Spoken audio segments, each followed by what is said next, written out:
You know, when you hear about something, maybe a discovery, and it Ancient just Egyptian grabs town you, discovered, makes you think, okay, I need to which know is older more. than Definitely. That was exactly 3,400 us when years. the news about this major ancient Egyptian town broke. Oh, And we figured you, our listeners, probably feel the same way. So let's do a deep dive. absolutely. And this is a big one. We're talking Almost 400 potentially years. over 3,400 years old, right back to the 18th dynasty. Wow. So yeah, our mission today is really to unpack what this discovery means. What does it actually tell us about that whole period?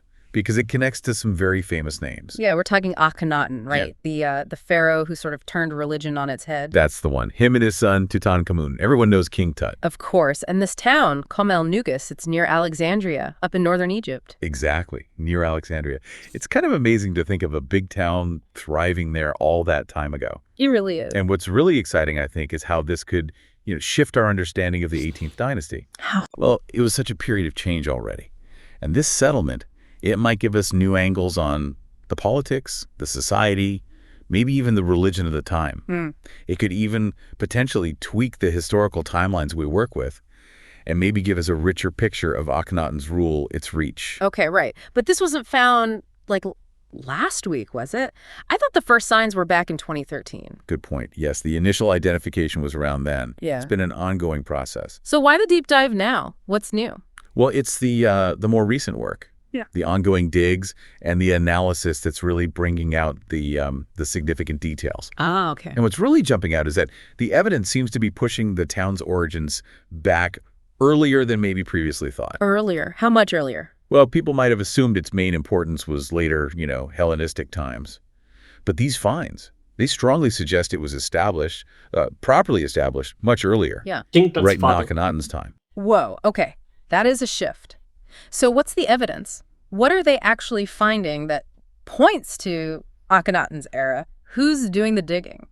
It's primarily a French archaeological team leading the excavations. Huh. And they've unearthed some really great stuff. Like what? Well, you've got your everyday items, pottery, jugs, bowls. Those tell you about daily life. Sure. But maybe more importantly, they found foundations of a pretty big building made from chalcedonite. Chalcedonite. What's that? Like limestone? Yeah, basically a type of durable limestone they used a lot for important buildings in that area. Yeah. I think it was probably a temple. A temple. Yeah. Wow. Okay. Yeah, that definitely sounds like more than just a temporary settlement. Exactly. It suggests they were building to last. Significant presence. And I read something about wine production, too. Is that a big deal there? Oh, absolutely. The evidence points to, large-scale winemaking. Serious. Scale. So not just for the locals. Probably not.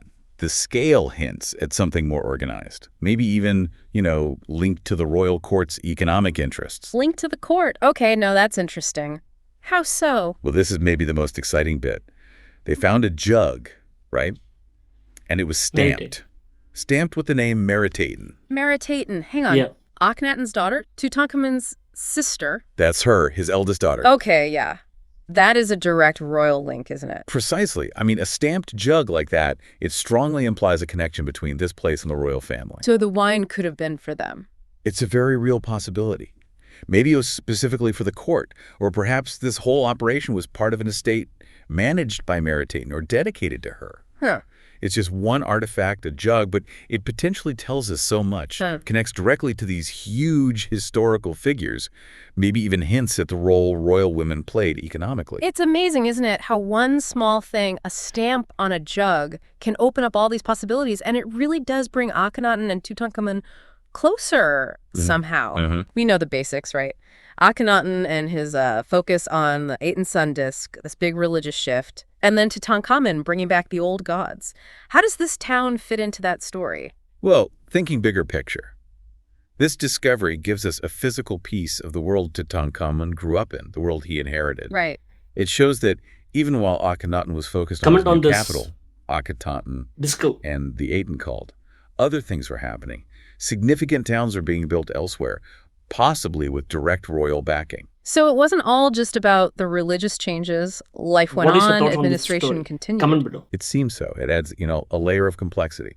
Shows that royal administration, economic projects, they kept going, maybe even thrived in other parts of Egypt during that time. Okay, so we have this town. Likely has a temple, major wine production, clear links to Akhenaten's family. What about the town itself, the layout? Was it planned out? Yeah, according to the lead archaeologist, Sylvain Denon, the layout definitely suggests planning, strategy. How can they tell? They found evidence of, like, a proper street system, planned architecture. It wasn't just random buildings popping up. It suggests real organization, investment, a purpose behind it. Planned streets back then. That says a lot about organization. What else? Any other infrastructure stand out? Yeah, they found a really well-organized system for collecting water. Water management, also important. Crucial, yeah. Especially for a decent-sized population. It takes planning, resources. It just reinforces the idea this wasn't some small outpost. It was likely a hub. Trade, maybe administration. A hub, okay. And the location you mentioned, Kham-el-Nugus, where exactly is it? You said near Alexandria. That's right. About 27 miles west of modern Alexandria. It sits on this rock ridge, kind of between the Mediterranean Sea and Lake Marriott. Between the sea and a lake. Sounds strategic. Very strategic. Access to water routes, land routes, good for trade, communication, plus being on a ridge. That gives you a vantage point, maybe for defense observation. So yeah, location suggests trade, administration, maybe military too. It's definitely a possibility that the location played into a military or defensive role. Now, you also mentioned something about later stuff found there, Ramses II. Yes, that's another layer to the site. They found blocks, you see, from a temple built later, dedicated to Ramses II, who ruled, a bit after Akhenaten and Tutankhamun. So the site was used for a long time. It seems so, but the Ramses temple, well, not much of it is left. Mostly just the foundation, bits of an entrance, scattered pieces. What happened to it? Looks like it was dismantled over time, probably started happening during the Roman imperial period. So the site had different phases of importance, maybe its function changed. Right, happens a lot with ancient sites. Okay, so back to the main event, the Akhenaten era town. What's the current thinking on its main job? Was it military? Administrative? Something else? That's still the big question, really. No single definitive answer yet. Okay. The evidence we've talked about, it pulls in a few directions. The planned layout, the water system that points towards administration, maybe trade. Maybe. But then they've also found these private funerary chapels. And interestingly, inscriptions that actually mention military personnel. Military personnel mentioned. Okay, that does hint strongly at a military angle, especially with that strategic location. Exactly. It strengthens the possibility. Maybe it was a base or a defensive post guarding the coast or the region. Any signs of actual walls? Fortifications? The reports mention the military clues, the inscriptions, the chapels. Direct evidence of massive walls isn't highlighted as the main find right now, but the investigation is ongoing. The location itself is naturally defensive, though. So maybe it was doing several things at once, like a mixed-use town? That's very possible. Yeah, ancient places often had multiple roles, and maybe the main role even shifted over time. Right. But what's really, I think, significant here is how this whole discovery makes us rethink the New Kingdom in northern Egypt. How so? Because we usually focus on the south, like Thebes. Precisely. A lot of the focus has traditionally been on Upper Egypt.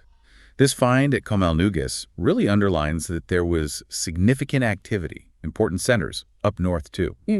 It suggests a more interconnected kingdom than maybe we fully appreciated before. Yeah, it broadens the map, doesn't it? Reminds us there's more than just the famous spot. So what's next for the site? Are they still digging? Oh, definitely. The team's made it clear this is very much an ongoing project. Lots more potential. So more digging, more analysis. Exactly. They plan to expand the excavation areas, really analyze all the artifacts they've got so far. The big goal is to get a much clearer picture of the town's exact role, its importance in the whole Mediterranean coastal region back then. And if listeners want to read the nitty-gritty, the scholarly details? The main publication, the initial findings, are in the journal All the Antiquity. details are in that. That's the place for the detailed academic report. Got it. Okay, so let's try and wrap this up. For everyone listening, what's the main takeaway from this deep dive on Kham-el-Nugus? What should we really hang on to? I think the core thing is this. We've got evidence of a major ancient Egyptian town, likely built during Akhenaten's time. And that's exciting. Yeah. It gives us fresh insights into a really pivotal moment in history. Yeah. And it creates this this tangible link between Akhenaten's controversial reign and his famous son, Tutankhamun. Bridging that gap. Exactly. And it highlights the importance of northern Egypt back then, suggesting, a more complex, maybe more connected ancient world. Right. It really shows how history isn't static. Our understanding keeps evolving as we find more. And it makes you think, doesn't it? This town, royal connections, maybe military functions, right there on the coast. What does that really tell us about Akhenaten's government? How far did its priorities and its reach extend up north? Good question. And maybe more excitingly, what else is still under that sand at Kam el Nugus? What other secrets are waiting? Thanks. Definitely something to ponder.